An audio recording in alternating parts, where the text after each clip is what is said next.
New year, new me. I can't do that concept. I think setting goals for the year, it's going to sound so weird. Setting goals for the year makes me incredibly uncomfortable because every successful person is a disciplined person. So what habits do you take into the new year to make sure that you achieve your goals? I think being your authentic self is key, number one. Yeah. And then just using that to reflect on what's been achieved so that you can apply that grace. So this sounds like a great idea. Let's have everyone in the same home, but I don't have the same value as you do in family.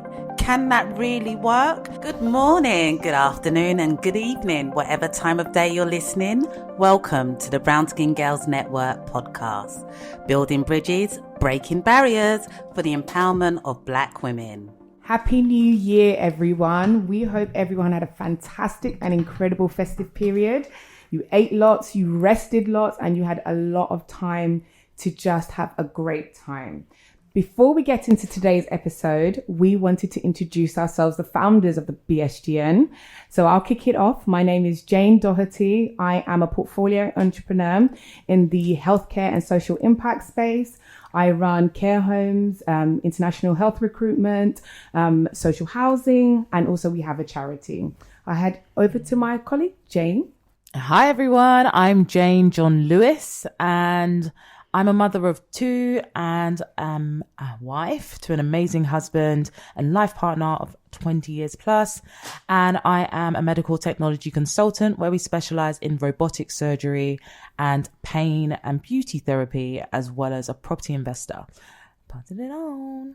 Hi everyone, you're listening to Nkiru. I am a solicitor and director of Titan Solicitors, as well as property manager and property investor, and a mum of two beautiful boys.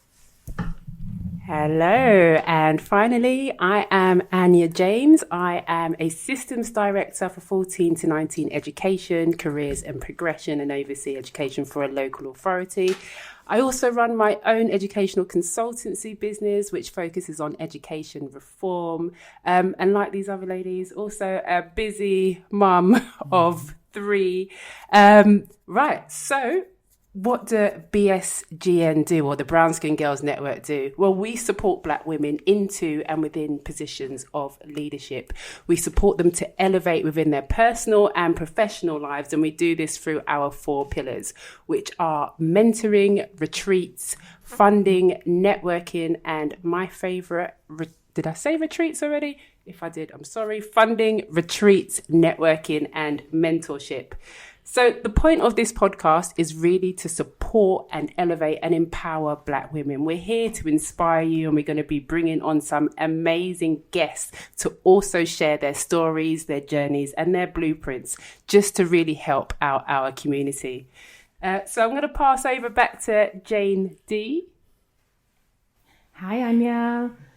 So today's episode is all about New Year, New Me. And I know for some it's an exciting time, and for some it's a bit of a, you're not too sure how it feels. But for me personally, I always see the new year as a blank canvas, as a new start, a fresh opportunity, and as a motivator to kickstart my goals and where I want to be for that year. Of course, with God at the center.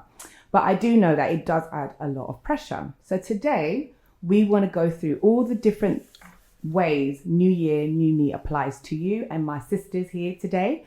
And, just to debunk the myth, or actually add fuel to the, to the cliche, and just to give people that motivation as well. So I'll start off with my Jane, my co-founder. Jane, what do you think about New Year, New Me? New Year, New Me. What does it mean for me? Up until now, I've really just been somebody that's very clear on reviewing my goals. It may not always be, let's set our goals. I'm generally someone that does a 10-year plan.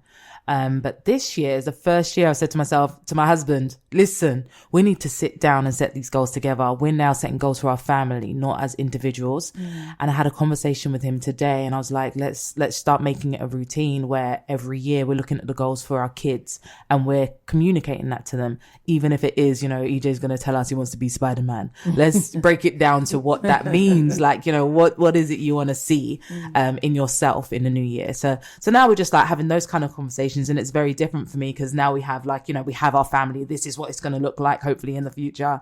So now let's just start shaping that. Let's just be really intentional with what we want our life to be like, what we want it to look like in the future. So yeah, now we're kind of just doing things that make sense as a family rather than as individuals. So, and I love what you said there, because it's about being intentional. And when you are a mother, or you are in a relationship, the goal setting isn't just you alone, although I think that is an important part of it. Nick, do you have a different perspective? Yeah, I mean, for me, I love the new year. I think it's a great opportunity, and I'm a goal setter. I love setting targets. I love setting goals. I have a notepad in my iPad and my phone. I'm constantly writing out lists. I have a calendar full of dates and to-do lists, and I tick big boxes off. I love achieving stuff, ever so small. Still really, really, I don't know why that is. Why do I like doing things like that? I don't know, but it kind of makes me really happy when I know that I've achieved a goal, or I've set something and then throughout the year I've looked back and I thought, oh my God, I did do that. Oh my God, that did happen, and so on. So it leaves me in the place of feeling very grateful. That's what it does, actually. Yeah. It makes me feel so grateful that actually, and it's a constant reminder for me that as a Christian woman, God is constantly helping, sourcing and delivering in every aspect of my life. And if he can do it here, he can do it in other places too. So I think for me, it's a reminder of what God can do in my life when I set goals and I see them being achieved throughout the year. So for me, New Year is a sign of, what do I want? What do I want? It's almost like a magic bag where I can go in and ask for whatever it is that I want and put my mind to it. I remember last year, December. So this time last year, I said to myself, I'm going to run the half marathon. Just throwing it out there, cash, and I'm just going to see with not real belief that it's going to actually happen for me, considering I don't have an athlete's body, number one, and I'm not a runner. I've never done it before, but I said, yeah, let's see how that goes for myself and just start training out small. I had a really good friend at the time who was an athlete, and he encouraged me a lot to start running, and we built that up. And I think, was it in June? I can't remember. June, I actually took part in a half marathon and I completed it. So they're the kind of Nix. These are the standards that she's setting. It's that part of setting a goal and then actually achieving it and thinking, oh my God, at the time in which I set this goal, I actually didn't think this was possible. And here I am completing it. It's such a beautiful satisfaction that you get within yourself. And I do think it's really important to set goals in relationships as well, and have that conversation with your life partner or the person you're seeing in regards to what it is their intentions are and how you can align with each other. So for me, New Year to me is an opportunity for a fresh start and to put some really great goals in place for the year ahead. I love that. Do you know what, Nix, as well? You mentioned something about setting targets, and I'm quite similar, but I'm going to actually look into that, because I do believe when you set targets and you achieve them, there's certain endorphins that your body receives. And then you want to go more, do more. Exactly. And there's certain levels of energy that makes you I want to feel that again. I want to hit that high. And that can be dangerous as well. So I think what I liked about what you said as well, Nick, is the gratitude element. Yeah. Because that unlocks a lot of doors as 100%. well. I think a lot of people miss that. Yeah. So Anya, I know you've got a different perspective, not about being grateful, but about goal setting. What do you think about it? You know what? Everything that you guys were saying, I was sitting here and it was actually filling me with anxiety. That's not me in the slightest. So New Year, new me, I can't do that concept. I think setting goals for the year, it's going to sound so weird. Setting goals for the year makes me incredibly uncomfortable, because I'm a perfectionist, but I'm a little bit of a perfectionist. And if I've set myself something, I want to be able to achieve it. And so setting myself something which is for the whole year just is it's a mammoth thing to do. So what I tend to do, so daily I do to-do lists. So that's a similarity that we have. And I do have small achievable goals for the day. I also try not to think, it's going to sound weird as well, I try not to think maybe setting goals for next month. I don't even do that. I like to get through a day, and I think it's partly because of the way I work. So when I'm when I say work, I don't just mean in terms of work, but I mean in terms of me. If I'm doing something, I put my all into it for that moment. And it's really important, therefore, that I'm focusing on that day. And I tend to have like bigger visions. I'm not saying I don't have vision, because even my name, Anya, means good vision. I have good vision, and I have kind of, it's really weird, feelings for what I want. So I have like bigger feelings and visions for the things or how I want to feel in my life. And I tend to experience that, but I do it on a really short-term basis. You're making me think though that maybe I should change it just makes me feel quite overwhelmed. But I have a plan for my life, but I don't have a 5-year plan or a 10-year plan. I know what I want to achieve in life, but nothing that is set like this year, 5 years, 10 years. Anya, there is no wrong or right way. You're grown and you've been smashing it. So if that works for you, honestly, do it. Like, there's no right or wrong way. What Nix does, what I do, we all probably do things slightly differently, but it works. Up until now, look how successful you are. Look what you're able to give back. Honestly, like, obviously, what we can do is like review, okay, maybe I can work a bit more efficiently. Maybe I can do things that are going to get me greater results. However, that's not to say that you can't incorporate in that whatever you're doing already. But I think that's the whole notion of this, is that isn't a one size fits all. Yeah. It is different for everyone. Yeah. So what do you do when you set these goals or this plan that you mentioned, Anya, and you deviate from that, or you don't meet these goals? How do you react to that? I try not to think about it. And I think because it is daily or it's like short term, it doesn't actually bother me, because it's not something that is that concrete, because things happen daily which take you off the curve of your plan. So I'll give you an example. So as you guys know, I'm into fitness and looking after my body. So what I tend to do is I say, okay, tomorrow I'm going to the gym. If I haven't achieved that tomorrow, it's fine. Or tomorrow I'm going to eat clean.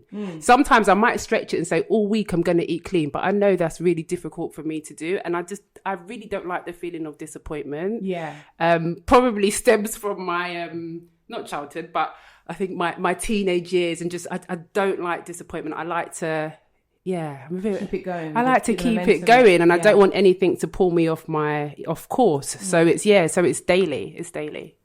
Yeah, and I think sometimes as well, we can be too hard on ourselves as women as well. Yeah, and I'm hard on myself. So much going on, and we want to do this, we want to be that to everyone, and when we can't be that, it's us who we tend to blame ourselves for it. Yeah, I was just going to add to that. I feel like, for me, I don't know whether you just said it now, JD, about not being too hard on yourself. Yeah, it's the grace, giving ourselves the grace. Yeah. I think even setting those goals, and so when I'm setting a yearly goal or a 10-year goal or a 25-year goal, as I often do, I'm not setting those goals with the expectation I must achieve this.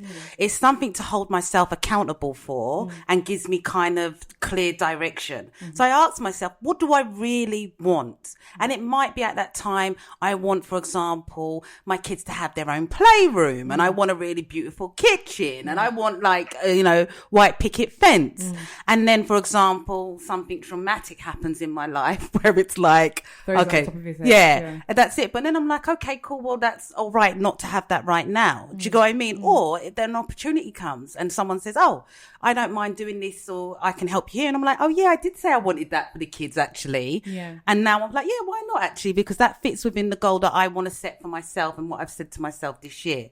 I think my most important goals is how many holidays I can have in a year. That's the one I home in on. That's the one. That's the one where I'm very much like, I have to achieve this goal. I have to make sure that I'm taking myself away. Like last year I said to myself, every birthday I want to go away. But already at the start of the year, we've got a trip planned.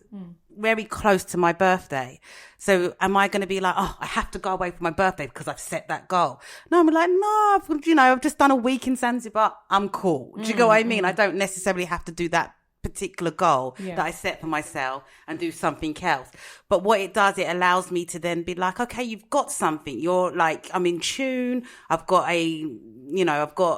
a program that I'm working with, and I'm flexible to change it as and when things happen. So when you say that happens on a daily, then you're cool, you let it go. So why can't you do that with Okay, no, you can't. I can't do it. And you know what? It's even weird because when we've had this conversation before, and I was thinking to myself, why am I actually like that? And I think one thing about me, so when you were talking, is I like to change. Yeah, I really do consider myself as a free spirit, and I don't like to be bound by things. And if I say things, I feel like I have to do it and I have to achieve it, and that goes against my nature. And I think that's why I was feeling the anxiety. Structure makes me feel safe. Yeah, I'm similar. I to don't you like in that it. I think I'm two-faced. Let's just say that, or I'm split personality.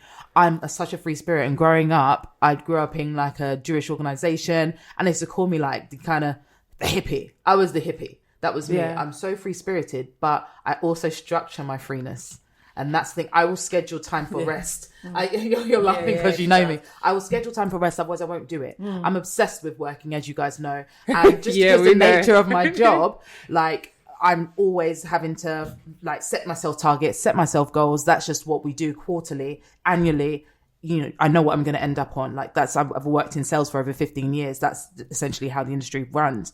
But in that, there's still room for me to just structure my freeness. I'm a bit loopy, as you guys know. So that's got to come from somewhere, you know? So no, I completely get what you're saying, Anya. And it's nice to feel that free spirit as well, isn't it? Be creative and innovative, because, you know, you learn things along the way. So it's then, okay, how do I then transition and incorporate what I've just learned if I've set myself such a rigid boundary? So, you know, it depends on what type of person you are. But as I say, I think being your authentic self is key, number one. Yeah. And then just using that to reflect on what's been achieved so that you can apply that grace, apply that gratitude, you know, show that appreciation. Okay, what else can I do? God, lead me. I'm ready. 100%. Bring me more. And I feel like with every start of the year, or for example, after summer holidays, after my kids have been home for 6 weeks, and I do a reset after the summer as well. And I do a fresh set of goals as well. Yeah. And I always say, God, lead me. How am I going to do it this time? Where do you want me to go? How do I pivot? Because I just thinking back to when I used to goal set before when I was younger, and it was always feeling exhausted because I was just doing everything by myself. So then sometimes you just know that, oh God, just you take the lead. Yeah. Let me go ahead with what you want to do for me, and then I'll do that. So that leads me on to the habits. So when you're in a new year, what habits do you say to yourself, I need to start a new year with these habits? Because let's be honest, every successful person is a disciplined person. So what habits do you take into the new year to make sure that you achieve your goals, or not your goals per se? Great question. Before, I was going to ask actually a question. Do you set yourselves big goals? Yeah. Do you like gigantic goals? Yeah. Like, do you? That's all I do, really. I actually take pride in setting scary goals. Same. Oh, really? I love it. The goal has to shake me. Yeah. And I have to brace myself before I break it down to my husband. Because most times it shouldn't make sense. Can you give me an example? Let me hear let me hear JD's big ones. I want to know. So I can put them in mind. You know what? Sorry, Jane, I'm going to just stop here. I get what you're saying there. And I think that's when I was saying about vision. Yeah. That's what I do. So I have a vision and a feeling for what I want. So I definitely identify with those scary ones. But Jane, we want to hear your big scary ones. So Nick, I've actually spoken to you about it before. Actually. Yeah. So for me, it's always, I'm a very, very big family person. Like I grew up in a big family. I'm from a traditional Ghanaian background. So everything is family to us. So I've always wanted to buy a house that was big enough for my family to live with me. Oh my God. Honestly, Jane. Yeah. So that was always a big goal of mine. Hold on, wait. When you say your family, your whole family? Yeah, not so much my whole family, but mainly my parents. Yeah. And my parents, and then my husband's parents as well. So it's always a thing where... Oh, okay. Like, stop. Wait a second. Yeah. Your parents and your husband's parents and your kids all under the same roof. Yeah. Well, this is the thing. The house has quarters. Land. Yes. Thank you. Jane, I've got the same vision. So the house has land big enough so that everyone. This is giving me anxiety. No, it's perfect. Because don't forget, I work in the healthcare industry, and part of our business is looking after elderly people. Okay, and I see a lot of elderly people wither away with absolutely nothing and no one. Yeah. And it's something that has always scared me. Like, where are my parents going to go? What are they going to do? You know, My mum is so independent. She loves being here because her kids and her grandkids are here. So I don't want to say, okay, my parents are old, they're going to a care home, God forbid, or they have to go back to Ghana because where else are they going to be looked after? I want them to be looked after here with me and be around their children and their grandchildren. So it's always been a base. I want a base that the whole family can convene. Every Christmas is at mine. Every Easter is at mine. I just want the base, the hub for the whole family. Yeah, that's You know something? Jane, That's actually funny that you say that, Yeah. My husband's probably going to kill me for revealing this, but it's too late now. Anyway, he has the same vision, and I remember And your husband is Ghanaian, is and he? he's Ghanaian Yes. as well. He has Yes. the same vision for his mum and dad and my parents, so much so that he even had the conversations with them about 2 years ago that when you get old, you need to come and move in with us. Yeah. I was like, where's their conversation with me? And I know that my mum, very similar to myself, is a very, very free spirit traveller. She lived abroad in Australia in the outback. She was like, what does he mean? Will he come and live with you?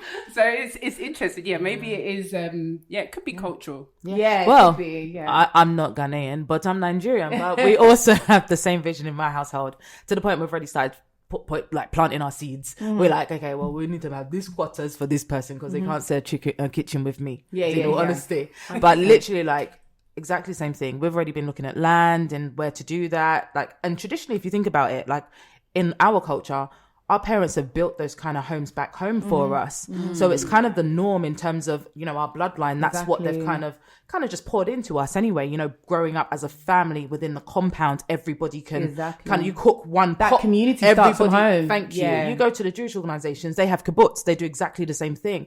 And I've literally been feeding this same kind of methodology to people. In a kibbutz, you have one set of like pigs that are going to be farmed and going to be eaten. You have one bakery. Everyone's doing their part to make sure this thing works. You have one person that's washing the clothes. You have one person that's, doing the farming. But it makes sense because your efficiency levels are increased. Everybody's eating. If you're going to cook, why not cook for the masses? Yeah. If you're going to bake, why not bake for the masses? If you're going to farm, why not farm for the masses? It makes sense. And you see things like, or places like Costco, buying in bulk. Why does that make sense? It makes sense for a reason. So for us, like when me and Chris are talking about these things, we're picturing our kids, for example, like growing up around their cousins. We're picturing them being educated by people that we've chosen. So it's all very intentional. We have in-house tutors. We have in-house carers. We have in-house musicians that are teaching our children. So we're trying to, and you see this a lot in a lot of cultured families, Asian families, Jewish families. And it's us seeing the good aspects of other families and then taking that on. So 100% aligned with you with that, Jane. Question.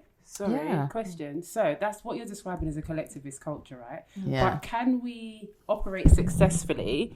Can we operate successfully as a collectivist culture in an individualistic culture? Is that going like I'm so for it as well. Like, I give it to you, but we have to think. Living here, are we able to? Is it conducive to the society that we're in, where when our children are going to school, it's all about competition at work. It's all about competition, and then we're trying to bring that collectivism. Is it going to work? I think it can, and is. I think it stems from your values and what you prioritize as a family. Like growing up, my dad always made sure, no matter what we were all doing, every Sunday we would all gather and eat on the table.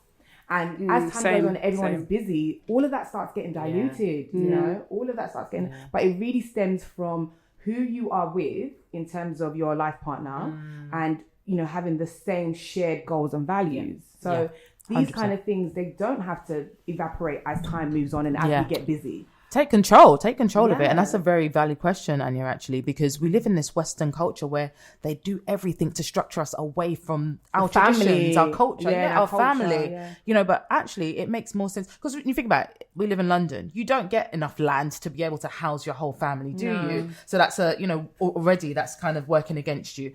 Our energy bills are ridiculous, but actually if you shared that between 3 households, it would make sense. If you shared your food supplies between 3 households, it would make sense. Things wouldn't be going off constantly. I hate food going off in my fridge. So that's one of the things that I would look forward to. But 100% what you're saying, in this current world as it is today, can you apply those same kind of, traditional cultures or movements with it's harder to cohabiting. Definitely, because even me, my kids are all different age groups. My eldest, she is about to be 18 in a few weeks. Whoop, whoop. And then I've got a 10-year-old and a 7-year-old, and trying to just bring them all together is very difficult because they've got different interests. They all want to do different things at different times. And then you have gadgets and all these things that pull them away. But then it's just that constant reminder, look, these are our family values. Yeah. Okay. So everything goes off. We're having family time. We're having prayer time. We're having discussions. We're talking. All these things that I hope when they grow up will be part of their family traditions as well. So it's more... Yeah, I think for me, I was just thinking about the practicalities of it all. And you're talking about a situation where, for example, you're building with your life partner. And when you say it, this sounds like a great idea and who wouldn't be on board? But when you're, for example, family orientated, you can tell even from how you speak, it's passionate, you're passionate about it. But let's say you've got a partner who isn't as family orientated. So this sounds like a great idea. Let's have everyone in the same home, but I don't have the same value as you do in family. Can that really work? And if so, how? How does one put those kind of foundations in place? Yeah, right. And this is what I was saying about your partner being aligned. Yeah. Because before you even go down that route, your partner has to be on board with this, because essentially someone's going to be unhappy and that's going to fundamentally lead to a breakdown in the family dynamic. So all of this wouldn't be happening if my husband wasn't on board. And it's something where he wasn't initially, let me just say that. He loves us being just us. But, as his parents are getting older, and I'm sure he wouldn't mind me saying his parents are divorced as well. So, mom stayed in the house, dad had to go somewhere else. Okay, so where is dad going to go? So we have to think about all these things. As much as you have plans and as much as you want to be you want to be independent and fly the nest, it gets to a point in time that life happens. Yeah, and I suppose also you're showing your children the way. Right. Do you know what I mean? Yeah. So they would have then built-in customs where, no, naturally, when my mum and my dad get older, we take them in because I've seen them do that for our grandparents. Exactly. And that just becomes a natural part. So actually you're building what we would call some kind of a foundation for your own future. Yeah, because they need to see. Exactly. Say your parents don't want that. Yeah, and that's the thing, because my having an option. grandma, amazing woman. So she's going to be 97 in February. Very independent. She is the most To God be the independent glory. woman ever. Like, she gets the bus, she goes to Keep Fit, she goes to all her Caribbean society clubs. Yeah. We went to the Jamaican Heart Foundation My dinner mom's and the dance same the other way, day. Like, yeah. she is a strong woman. And when she comes down to like stay with us or to stay with my mum, by day 2, she's like, I need to go home. Yeah. I need to go home. She likes to have her independence. Yeah. But this is the thing, and this is what I was saying, is that it sounds like a crazy dream, because my mum is also the same, my mother-in-law is also the same.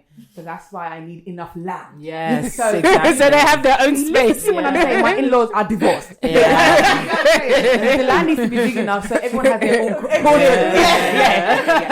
have a good time. You might see each other. But it's fine. Very, But very that's true. it. I've got a I love question that actually vision. for you ladies. I don't know if I can answer, because I've already told you how I feel about goals for the year. But what are your goals for the Brown Skin Girls Network for 2024? That's an exclusive. Over to you.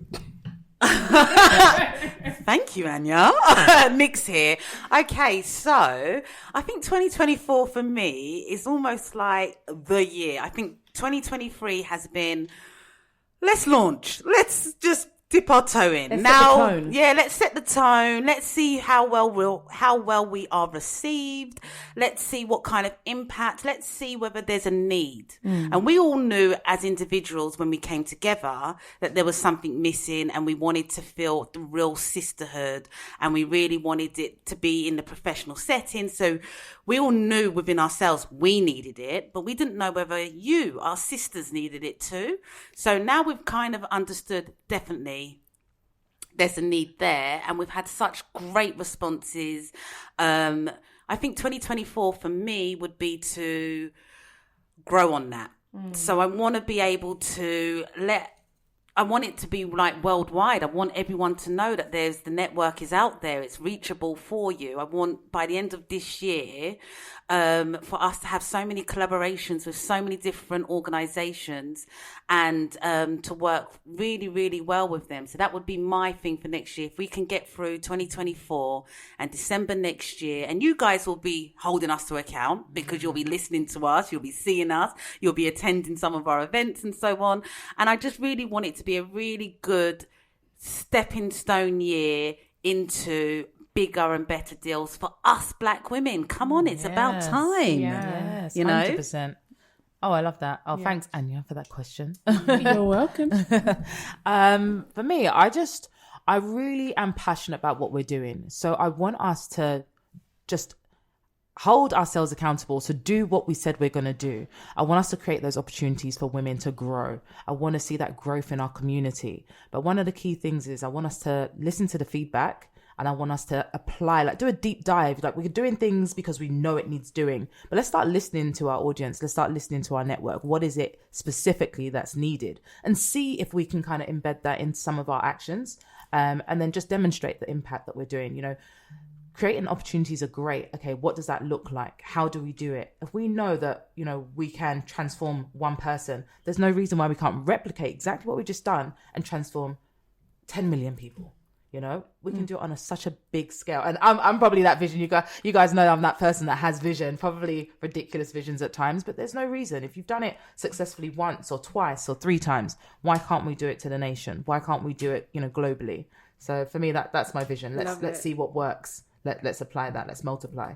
Okay. You remember I said that I have visions rather than goals and Yeah. feelings. Yeah. So the feeling that I really want for 2024 for the Brown Skin Girls Network is for women to feel like I felt when I met you guys. So and I feel like I always ladies.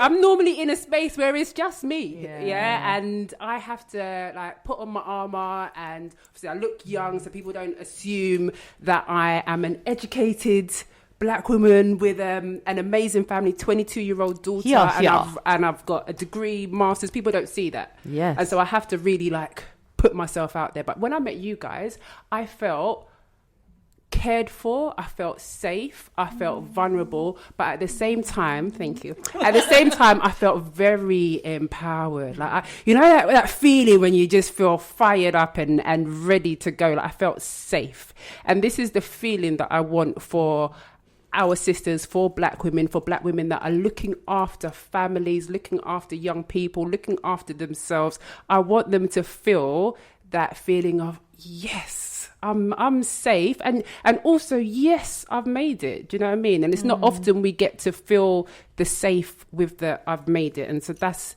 the feeling. And if a woman comes and tells me, "Oh my gosh, you see what you were saying," that's how I feel. Yeah. That's how you guys have helped me to actually get to that point. That's my feeling for 2024. And I believe it's very, very achievable. Really do. Yeah. Definitely. JD. I mean, for me, definitely, and I follow that completely. For me, it's all about the connection and the relationship. Like, that's so important. Having come out of the pandemic where people were so isolated, and even before the pandemic, we all felt isolated in our individual careers. And even though we're all around powerful Black women, we didn't feel like we had a support system or a network. So I feel like BSGN has come at the right time, not just for me, but for a lot of women that we've spoken to and that we've been around. And I just think that, you know, the connection transcends location. So all over the world, women can connect on a personal level without having ever met each other. And I think that is so, so powerful. So I'm really excited about that. And I'm really excited about, you know, women, you know, occupying space. I mean, it's about time. It's needed. Definitely. You know, they do say teach a woman something and she can feed a nation. So that's exactly where we are right now. We've started our mentoring program and our webinars, and so many women are coming away with that, just with a new lease of life, and just excited about their future and their plans. A lot of women had, you know, things noted down, and they never thought that they could really run with it. But now it's like, well, girl, you know, put some action behind it. You can do it, and we're here to support you to do it. Yes. And not just us, our elevators and our community overall. And I'm just excited for people to just join us and for this to just get wider and wider and wider and wider and just amplify our voice and just give Black women their due. So I love that for us. Amazing. Yeah, I love that for us. So I think, yeah, we've touched on a lot of things today, which really has given us food for thought. If you have taken anything from today, I hope you have. I hope, if anything, that you're very excited about the year ahead. It's all about mindset, darling. So one thing you just have to remember is, you know, once you have breath and once you have life, you have everything. So it's really for us to go out and seek those relationships, seek those resources and the people that are going to make life that more colourful and beautiful and just enjoyable in every single way. So we look forward for you joining us on the next podcast, the SGM podcast, with my sisters here. Yeah. So the next podcast, we will be discussing everything concerning passive income. So yes, so the next topic will be about passive income, how we make it, how we, sustain it, how we amplify it, how we, find different ways of making passive income. Now, who doesn't want to make money and relax? So yes, join us on the next episode of the BSGM podcast.